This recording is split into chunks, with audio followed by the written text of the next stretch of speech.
Job hunting is not that much easy जो हम लोग एक्सपेक्ट कर रहे होते हैं कि भाई पास होऊंगा और मुझे जॉब मिल जाएगी और मैं कमाने लग जाऊंगा। अपनी पर्सनल ब्रांडिंग किस तरह करें, ठीक है, अपने लिंक्डइन को किस तरह अपडेट करें, तो वो प्लीज़ स्टूडेंट्स को ज़रा शेयर करें। अगर आपको जॉब हंट करनी हो तो I will recommend go for remote jobs, ताकि आपको फ्लेक्सिबिलिटी मिलती है। आप घर में अपनी फैमिली के पास बैठे होते हो। बच्चा टेक्निकली काम कर लेगा, बट वो किसी गोरे से बात कैसे करेगा, उससे डील कैसे करेगा, टास्क लेगा कैसे, टास्क समझेगा कैसे। तो मैंने देखा कि बहुत से इंस्टीट्यूट्स हैं जो 60,000 70,000 रुपये की फ़ीस ले रहे हैं और वो आपको बोलते हैं कि हम 3-4 महीने के अंदर आपको ये फील्ड सिखा देंगे। अस्सलाम वालेकुम, आई एम ज़ीशान एजाज। सैलानी डिजिटल स्टूडियो की इस पॉडकास्ट सीरीज़ में आप तमाम देखने वालों को खुशामदीद। आज हमारे साथ एक ऐसी सक्सेस स्टोरी मौजूद है कि जिन्होंने 2021 में सैलानी मास आईटी ट्रेनिंग के साथ अपना करियर स्टार्ट किया artificial intelligence and data science course में, और आज वो क्लाउड डेटा इंजीनियर हैं, AWS कम्युनिटी बिल्डर भी हैं, और अभी मल्टीनेशनल कंपनीज़ में अपनी सर्विसेज भी प्रोवाइड कर रहे हैं, और साथ ही साथ सैलानी मास आईटी ट्रेनिंग में क्लाउड डेटा इंजीनियरिंग के लीड ट्रेनर भी हैं। तो हमारे साथ मौजूद हैं कासिम हसन। अस्सलाम वालेकुम। वालेकुम अस्सलाम, thanks for having me.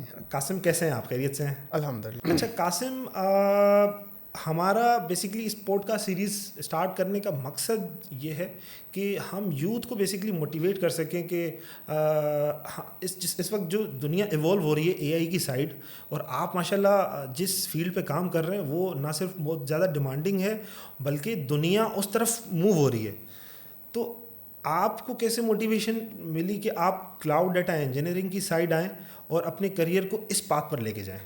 Okay यार, मेरी टेक जर्नी की अगर बात करें तो मैं एक फोर्सेस बैकग्राउंड से आता हूँ। और फोर्सेस बैकग्राउंड में ये होता है कि बेटा जब इंटरमीडिएट पास करता है तो वो उसके बाद अप्लाई करता है वापसी फोर्सेस के लिए। मैंने भी अपने पेरेंट्स को देखते हुए फोर्सेस में ही अप्लाई किया था। सही है। और इफ़ यू नो कि हमारे पास नेवल में कैडेट्स कोर्सेज आते हैं, लॉन्ग कोर्सेज आते हैं, तो मैंने PMA लॉन्ग कोर्स 143 के लिए अप्लाई किया था। तो मैंने टेस्ट वगैरह क्लियर किए, मेरी ISSB आई थी और मैं ISSB में गया था। एंड देन ISSB से जब वापसी आया था तो उसके बाद रिज़ल्ट आता है आपका, राइट, कि आप क्लियर हुए हो या नहीं हुए।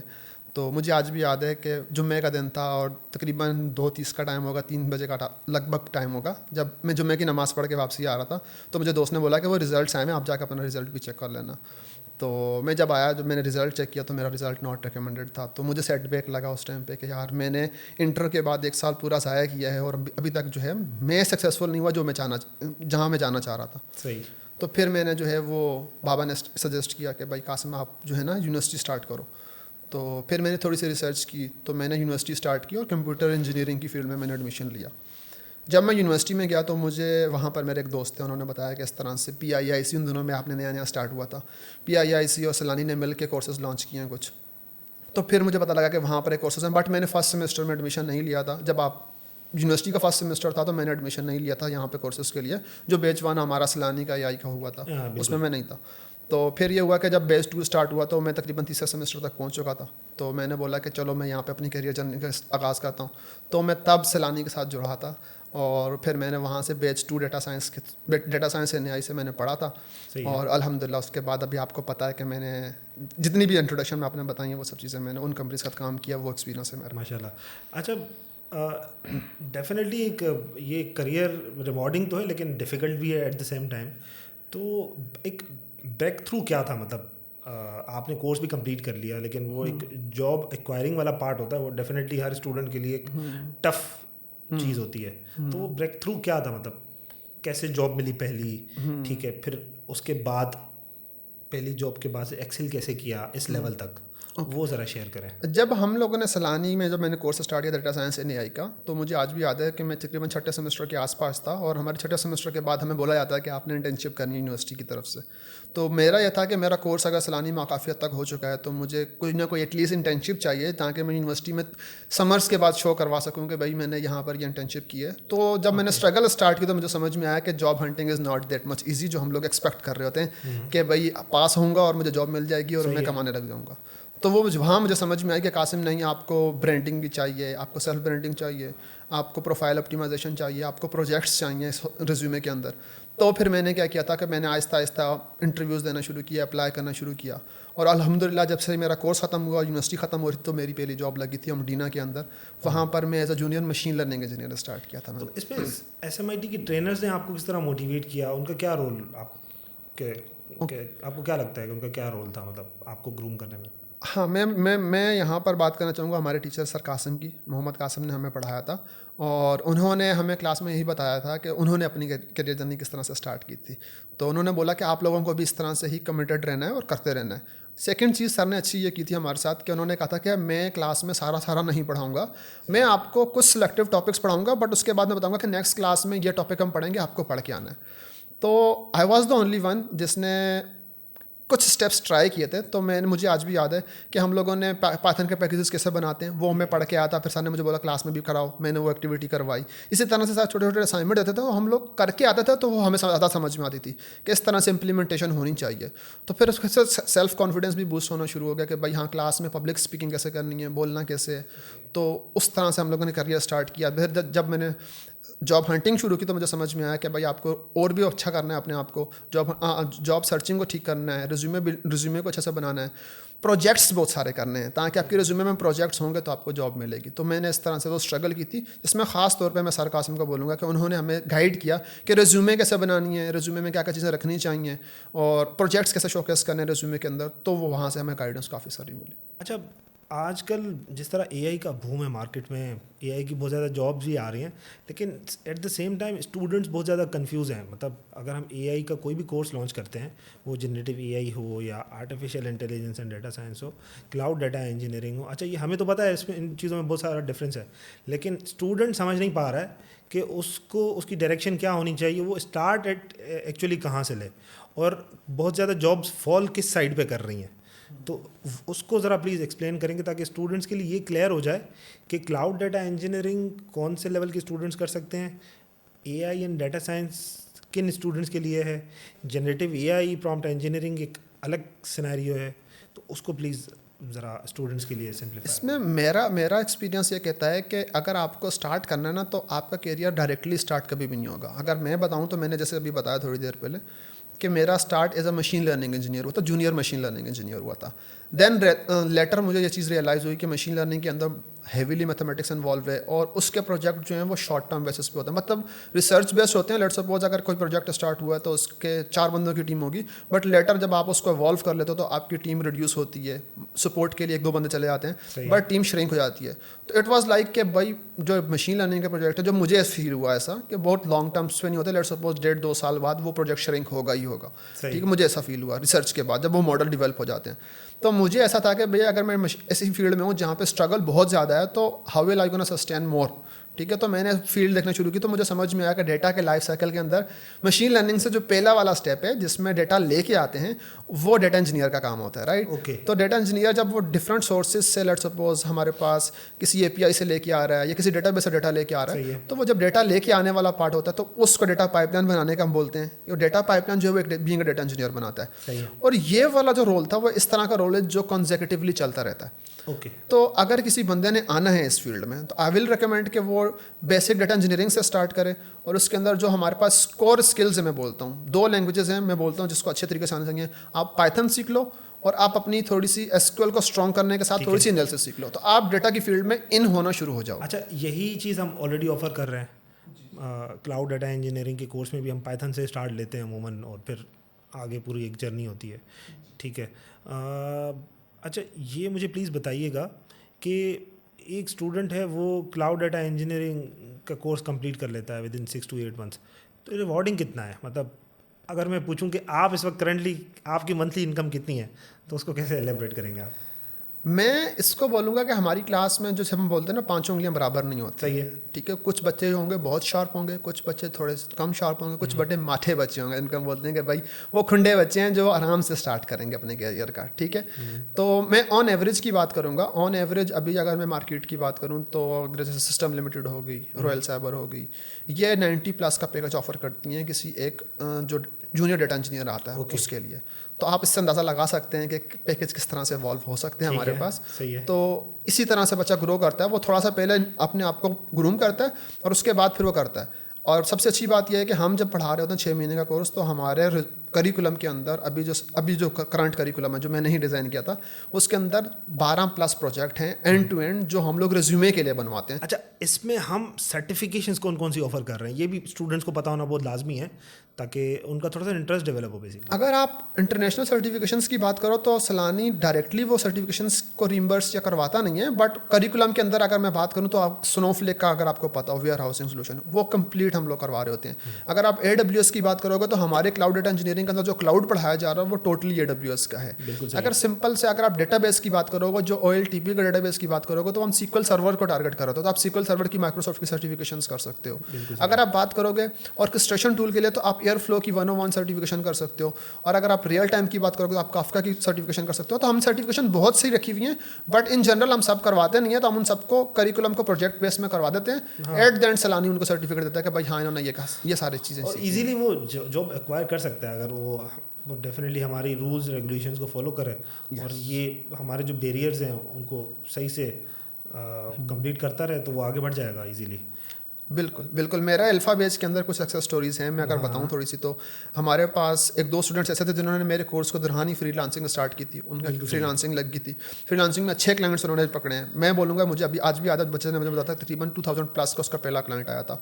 और इसके अलावा कुछ बच्चे ऐसे जो सांबा बैंक के अंदर जाकर एज ए डाटा इंजीनियर काम कर रहे थे, उनको वहाँ जॉब्स मिल गई। कुछ लोग जो हैं TV1 के अंदर चले गए थे। तो ये तो मैंने हाईलाइट वे में कुछ 1-2-3 सक्सेस स्टोरीज बताई हैं जो हमारा बैच तकरीबन आज से तकरीबन 1.5 महीना 2 महीने पहले पास आउट। ठीक है, तो अब उसके बाद थोड़ा सा हम डिस्कनेक्ट हैं उनसे। हम दोबारा स्टेट्स लेंगे तो हमें पता लगेगा और भी बहुत से स्टूडेंट्स हैं जो उसमें सक्सेसफुली चल रहे हैं। तो ये चीज़ें इस तरह से हैं। हमारे पास जो पहला बैच किया था उसमें काफ़ी सक्सेस स्टोरीज निकली हैं हमारे पास। अब अल्हम्दुलिल्लाह हम उसको स्केल भी कर रहे हैं, अगर आपको पता हो तो। बिल्कुल ऐसा ही है। और अच्छा, दूसरा एक इम्पोर्टेंट चीज़ ये भी है कि क्लाउड डेटा इंजीनियरिंग का पाकिस्तान में क्या स्कोप है। ठीक है, हम तो डेफिनेटली एक बड़े पैमाने पे कोर्सेज करवा रहे हैं। अभी जैतून अशरफ IT पार्क में भी हमने रिसेंटली ऑफ़र किया है, अभी डिफरेंट कैंपसेस में भी ऑफ़र कर रहे हैं। मतलब पाकिस्तान में तो इसकी जॉब्स ही नहीं है। ठीक है, तो स्टूडेंट डेफिनेटली रिमोटली अप्लाई करता है। ठीक है, तो वो जब अप्लाई करेगा तो वो क्या क्राइटेरिया को फॉलो करे, क्योंकि मल्टीनेशनल कंपनीज़ के अपने रूल्स एंड रेगुलेशंस होते हैं। तो वो अपनी पर्सनल ब्रांडिंग किस तरह करे, ठीक है, अपने लिंक्डइन को किस तरह अपडेट करे, तो वो प्लीज़ स्टूडेंट्स को ज़रा शेयर करें। जो इनरोल्ड हैं डेफिनेटली उनके लिए भी फीजिबल होगा, जो नए आने वाले हैं जिन्होंने अप्लाई करना है तो उनका भी माइंड सेट क्लियर होगा कि अगर उन्होंने आना है तो इन चीज़ों को फॉलो करना है तो कामयाबी मिलनी है। फर्स्ट ऑफ ऑल तो मैं जो आपने बोला पाकिस्तान में जॉब्स नहीं है, इसमें थोड़ा सा डिनाई करूंगा इस चीज़ से। पाकिस्तान में जॉब्स हैं, ठीक है, बट पाकिस्तान में जॉब एक लिमिटेड स्केल के ऊपर है, बट हैं ज़रूर हैं। अगर आप देखें तो हमारा गोल ये नहीं है कि हम आपको पाकिस्तान के अंदर जॉब्स के लिए ट्रेन करें। हमारा गोल ये है कि आपको इंटरनेशनली ट्रेन करें ताकि आप ज़र मुबादला बाहर से लेके आएँ, राइट।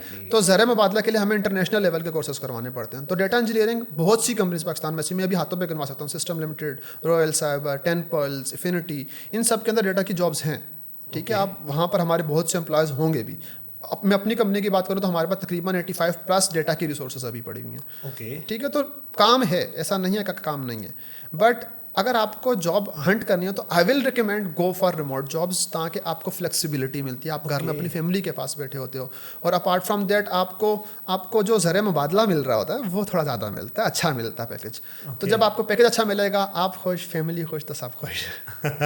एग्जैक्टली। अच्छा, सेकेंडली आप ज़रा ये एलेबरेट करें कि क्लाउड डेटा इंजीनियरिंग को हम पाइथन से स्टार्ट लेते हैं, और कितने मॉड्यूल्स होते हैं इसके, ठीक है, ड्यूरेशन क्या होता है, ठीक है, और इसका एलिजिबिलिटी क्राइटेरिया क्या है, मतलब कौन से स्टूडेंट्स फिट इन होते हैं इस कोर्स में। आपने इससे पहले भी थोड़ा क्वेश्चन किया था कि मल्टीनेशनल कंपनीज के लिए ना कैसे जाता है, मैं उस पर थोड़ा सा जवाब दूंगा, फिर मैं इस क्वेश्चन पे आता हूँ। ठीक है, आपने ये कहा था कि मल्टीनेशनल कंपनीज के लिए क्या एलिजिबिलिटी क्राइटेरिया। जो चीज़ मैंने अभी तक ऑब्जर्व की है, पाकिस्तानी बच्चों में जो चीज़ लैग होती है वो है कम्युनिकेशन स्किल्स। ठीक है, बच्चा हमारा टेक्निकली बहुत साउंड होता है, बट वो इंटरव्यूज़ वगैरह में फेल हो रहा होता है बिकॉज ऑफ कम्युनिकेशन स्किल्स। बच्चा टेक्निकली काम कर लेगा, बट वो किसी गोरे से बात कैसे करेगा, उससे डील कैसे करेगा, टास्क लेगा कैसे, टास्क समझेगा कैसे, इस प्रोसेस के अंदर वो थोड़ा सा स्लो है। सही है।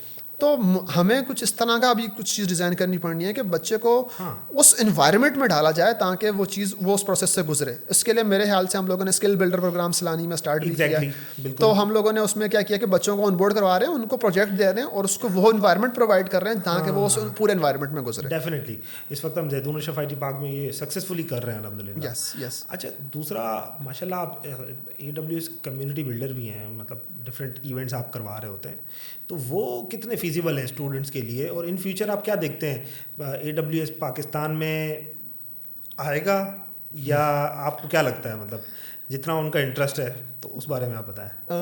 अगर आप देखें तो पाकिस्तान में I can't claim it, right? क्योंकि AWS के personal I'm like ambassador who can say like कि ये सर्विसेज नहीं आ रही हैं, आप इस तरह से स्केल कर सकते हो, आप इस टेक्नोलॉजी को सीख कर इंटरनेशनली इन क्लाइंट्स को सर्व कर सकते हो, तो मैं उस स्केल पे बात कर सकता हूँ। बट मैं अगर बोलूँ जो मेरी लाइफ के अंदर कम्युनिटी बिल्डर AWS का जो रोल रहा है वो ये है कि वो आपको नेटवर्किंग बड़ी अच्छी करवा देता है। ओके। तो अगर मैं बात करूँ तो मैं एक ही एग्जांपल दूंगा। अगर आप AWS के पूरे एशिया रीजन की बात करें तो उनका जो हेड है वो पॉल चैन है, ठीक है। तो मेरे नेटवर्क्स अल्हम्दुलिल्लाह इतने अच्छे थे कि मैंने पॉल चैन को इनवाइट करवाया था और वो हमारी यूनिवर्सिटी भेरिया यूनिवर्सिटी में आए थे, उन्होंने वहाँ आके सेशन दिया था। तो आपको वो मोटिवेशन मिलती है ना कि भाई इस तरह के लोग जो हैं पूरे एशिया रीजन को वो कवर कर रहा है, वो बंदा आके पाकिस्तान में आ रहा है, तो वो नेटवर्किंग जो आपको मिलती है वो बहुत अच्छी होती है। इसी तरह से अगर आप डिफरेंट इवेंट्स करवाओगे तो रिसेंटली हमने मोहम्मद साजिद को बुलाया स्वीडन से, मोहम्मद अली को बुलाया हम लोगों ने ऑस्ट्रेलिया से। तो जब इतने बड़े बड़े लोग आते हैं ना, जब आप जो आपको आके सिखा रहे होते हैं, तो एक तो आप उनसे सीखते हो, दूसरा आप उनसे इंस्पायर होते हो, तीसरा फिर आप उनको मिमिक करने की कोशिश करते हो। जब आप उनको मिमिक करने की कोशिश करते हो फिर आप अपनी ग्रूमिंग पर आ जाते हो, तो आपकी ग्रूमिंग भी होती है, आपके नेटवर्क्स भी बनते हैं। तो मेरी लाइफ में तो इस तरह की कम्युनिटीज़ का बहुत अहम रोल है। ना सिर्फ AWS की, मैंने डेवफेस्ट गूगल की कम्युनिटीज़ में भी पार्टिसिपेट वगैरह कर लेता हूँ, जाता रहता हूँ, बट अभी थोड़ा कम कर दिया है क्योंकि टाइम शेड्यूल थोड़ा कम हो रहा होता है, मेरा बहुत टाइट चल रहा था time schedule. But yes definitely ये जो कम्युनिटीज़ हैं आपको बहुत सपोर्ट करती है। अच्छा, बहुत सारे स्टूडेंट्स जो है ना वो बेसिकली करियर स्टार्ट या करियर चूज़ करने में बेसिकली कंफ्यूज हो रहे होते हैं, क्योंकि आजकल AI बहुत ज़्यादा चल रहा है, ठीक है, जितने भी डोमेन्स की आप बात करें। फिर एक साइड पे modern web and app development है, ठीक है, और भी बहुत सारी फील्ड्स हैं।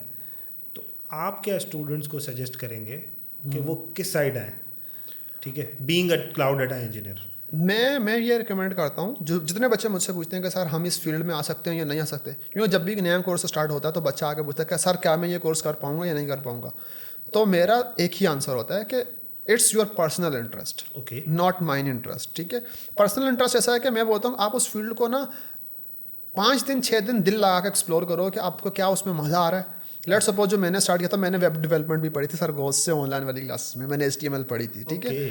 तो मुझे उसमें वो वाला मज़ा नहीं आया कि यार हाँ हम हर बंदा आके वो वेबसाइट बना रहा है, तो हम थोड़ा डिफरेंटली किस तरह से कर सकते हैं। तो मैं डेटा की फील्ड में आया था। हर स्टूडेंट का माइंडसेट चेंज है बेसिकली। यस। तो आप अपना माइंडसेट थोड़ा सा बंदा रीड कर लेना कि मैं किस फील्ड में अच्छे से एक्सेल कर सकता हूँ। अब कुछ लोग ऐसे होंगे जिनको डेटा की फील्ड समझ में नहीं आ रही होगी, तो वो डेवऑप्स की फील्ड में जा सकते हैं। अगर डेवऑप्स नहीं समझ में आ रही होगी तो वो वेब एंड मोबाइल की फील्ड में आ सकते हैं। डेटा और डेवऑप्स में डिफरेंस क्या है, ये ज़रा क्लैरिफाई कर दें।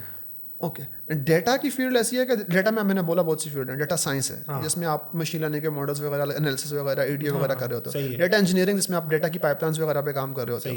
AI इंजीनियर जो मीन्स LLMs वगैरह, लार्ज लैंग्वेज मॉडल्स वगैरह का इस्तेमाल करके जो भी काम कर रहा होता है वो AI इंजीनियर की फील्ड में आता है।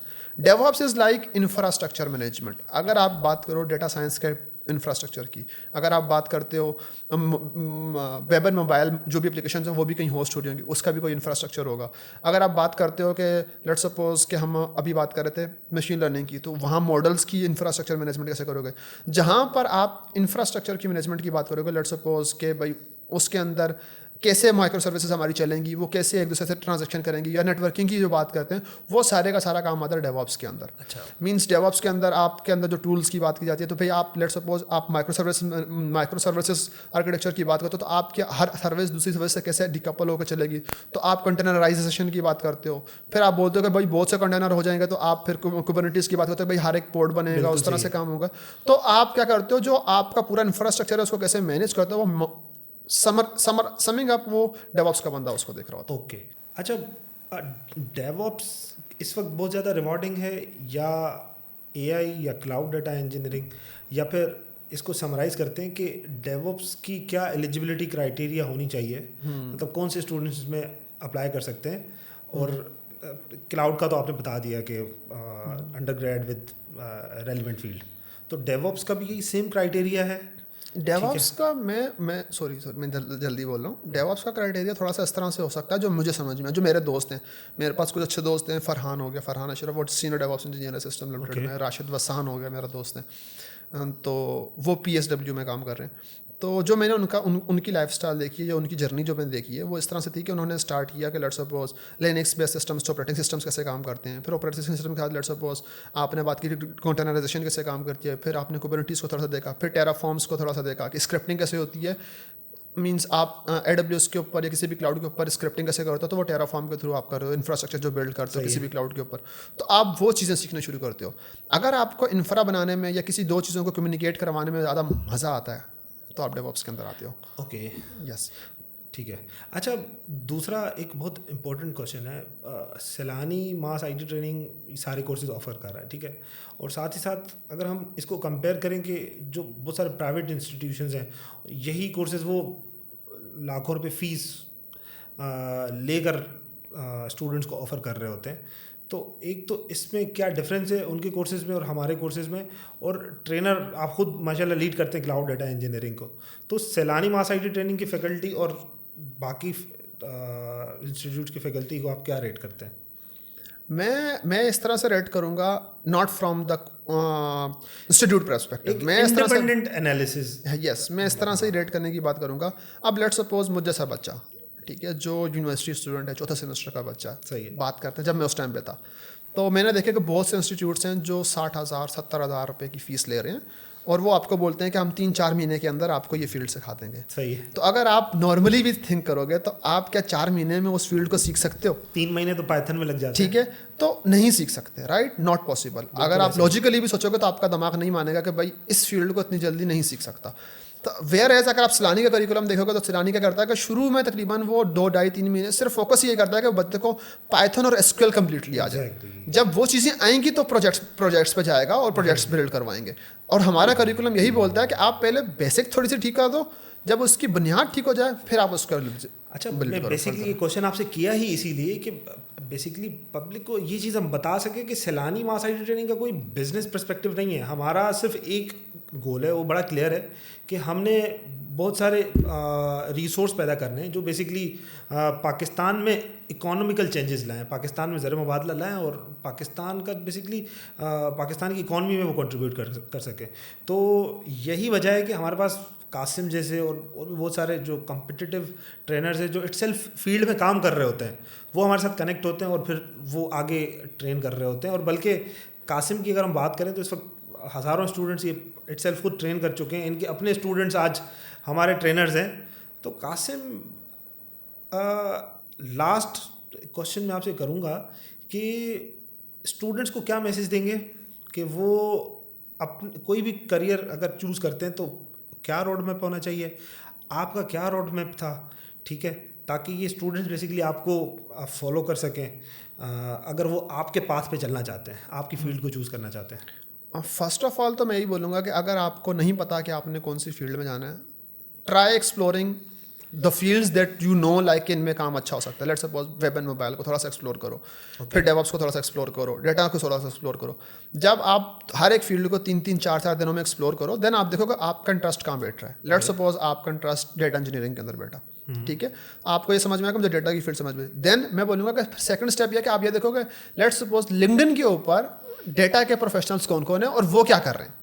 ओके, ठीक है, तो अब लेट्स सपोज मैं बात करता हूँ, मैंने भी पर्सनली बहुत से लोगों को फॉलो किया हुआ है, तो अगर आप उनको देखते हैं, उनके ट्रेंड्स देखते हैं कि भाई हाँ ये क्या कर रहे हैं, ये किन किन टूल्स पे सब जा रहे हैं, तो आपको समझ में आता है कि डेटा की इंजीनियरिंग के लिए लेट्स सपोज जो है पाइथन और SQL बेसिक्स है, ऑर्केस्ट्रेशन के लिए एयरफ्लो चाहिए, क्लाउड में से एजोर चाहिए होगा, AWS चाहिए होगा, तो आपको इस तरह के क्लाउड चाहिए। फिर आपको समझ में आता है कि हाँ ये टूल्स हैं, अब मुझे स्टार्ट अगर करना तो मुझे पाइथन ही नहीं आती, लेट्स सपोज आप पाइथन से स्टार्ट करोगे, तो फिर पाइथन पढ़ोगे, SQL पढ़ोगे, तो आपको 2 चीज़ें समझ में आ गई। तो मैं बोलूँगा 2 चीज़ें सीखिए, फिर इन 2 का एटलीस्ट 1-2 प्रोजेक्ट बनाओ। फिर ये देखोगे लेट्स सपोज वही जो लोग जो मार्केट में आपको लग रहे हैं इन्फ्लुएंसर्स अच्छे हैं, अच्छा काम कर रहे हैं, उन्होंने और उन किन टूल्स की बात की है। तो इससे क्या होगा, आपको मार्केट के वो टूल्स जो इन्फ्लुएंसर्स जो अच्छे लोग हैं जो ऑलरेडी काम कर रहे हैं उनसे समझ में भी आ रहे हैं, आप लिंक्डइन पर देख भी रहे हो, आप उनको सीख भी रहे हो। ठीक है। अपार्ट फ्रॉम दैट एक और चीज़ ये करो कि लोगों जॉब डिस्क्रिप्शन देखो कि उस फील्ड की जॉब डिस्क्रिप्शन किस तरह की आ रही हैं। जॉब डिस्क्रिप्शन में क्या क्या मांगा जा रहा है। लेट्स सपोज अगर आपको लग रहा है कि 10 में से 6 जॉब्स AWS पे आ रही हैं, तो आप पहले AWS सीखो, बाद में Azure, दूसरा क्लाउड सीखो कोई। अगर आपको लग रहा है कि लेट्स सपोज ऑर्केस्ट्रेशन टूल की बात करो, तो 10 में से लेट्स सपोज 8 जॉब्स जो हैं एयरफ्लो की आ रही हैं, तो आप एयरफ्लो पहले सीखो, बाद में प्रीफेक्ट दूसरा ऑर्केस्ट्रेशन टूल सीख लो।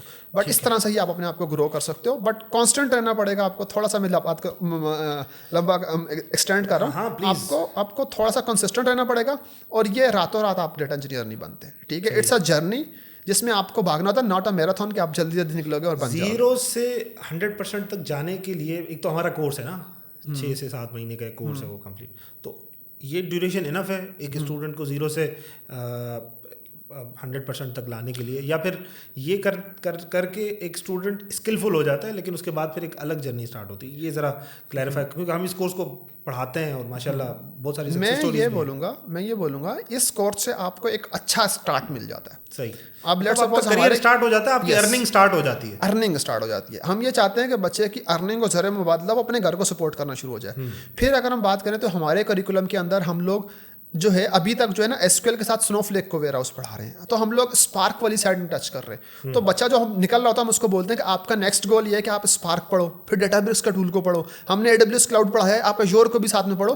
तो means learning can never be ended, ठीक है। आपकी लर्निंग नहीं रुकेगी, बट आपको एक अच्छा स्टार्ट मिल जाएगा, एक अच्छी पोजीशन मिल जाएगी कि आप अपने करियर का स्टार्ट कर लोगे और अपनी फैमिली को सपोर्ट करना शुरू कर दोगे। Thank you so much Qasim for the detailed discussion. हम आपको आने वाले फ्यूचर में भी बुलाते रहेंगे और आपसे इसी तरह की वैल्यूएबल इंसाइट्स लेते रहेंगे, ताकि हमारे जो स्टूडेंट्स, जो यूथ बेसिकली सैलानी मास आईटी ट्रेनिंग में अप्लाई करना चाहते हैं, अपनी लाइफ को चेंज करना चाहते हैं, वो आपको एस्पायर करें, आपसे मोटिवेशन लें, आपसे इंसाइट्स लें और आपके पाथ को फॉलो करें। So once again thank you so much. देखने वाले तमाम स्टूडेंट्स को मैं रिक्वेस्ट करूंगा कि इस पॉडकास्ट को ज़्यादा से ज़्यादा शेयर करें। आने वाले दिनों में हम मज़ीद हमारे शाइनिंग स्टार्स को, हमारे अलमनाइज को, हमारे लीड ट्रेनर्स को आपके सामने बिठाएंगे ताकि आप उनसे सीख सकें। So thank you so much. Pakistan जिंदाबाद।